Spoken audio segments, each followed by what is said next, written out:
ഇനി ഇത് പറഞ്ഞതിന്റെ പേരിൽ ഇഞ്ഞാരും എന്താക്കാൻ നിൽക്കണ്ട, കാഫിറാക്കാനും മറ്റേതാക്കാൻ ഇനി വരാൻ നിൽക്കണ്ട. ഞങ്ങൾ അങ്ങനെ ആരും ബന്നാൽ തന്നെ എനിക്കൊരു തേങ്ങയില്ല. ഞാൻ അഹ്ലു സുന്നത്ത് വൽ ജമാഅത്തിൽ അടിയുറച്ച് വിശ്വസിക്കുന്ന ഒരു മുസൽമാനാണ്.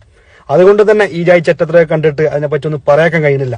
ഒരു ചങ്ങായി ഓനക്ക് ജീവിക്കാൻ വേണ്ടിയിട്ട് ഓരോ ഉടായ്പായിട്ട് വരുമ്പോൾ അതിന് നിന്ന് കൊടുക്കണേ നമ്മുടെ നാട്ടിലെ നാണം കെട്ട സ്ത്രീകൾ. ഇവരൊക്കെ ചുളുകൾ സ്വർഗത്ത് പോകാൻ നിൽക്കുകയാണ്.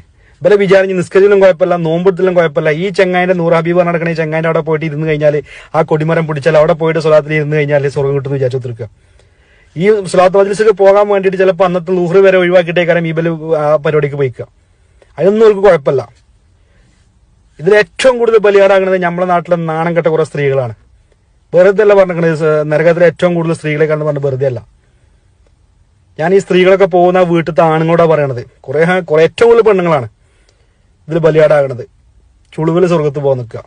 നിങ്ങൾ ചെയ്ത സൽക്കർമ്മങ്ങൾ, നിങ്ങൾ ചെയ്ത നിസ്കാര ഓത്തും അതൊക്കെ തന്നെ എന്താവുള്ളൂ, നിങ്ങൾ മരിച്ചു കഴിഞ്ഞാൽ ഉണ്ടാവുള്ളൂ. ഈ ചെങ്ങായിന്റെ ഉടായ്പിൽ നിന്ന് പോയിട്ട് വെറുതെ പോയി തല ചുടുക്കാൻ നിൽക്കല്ലേ.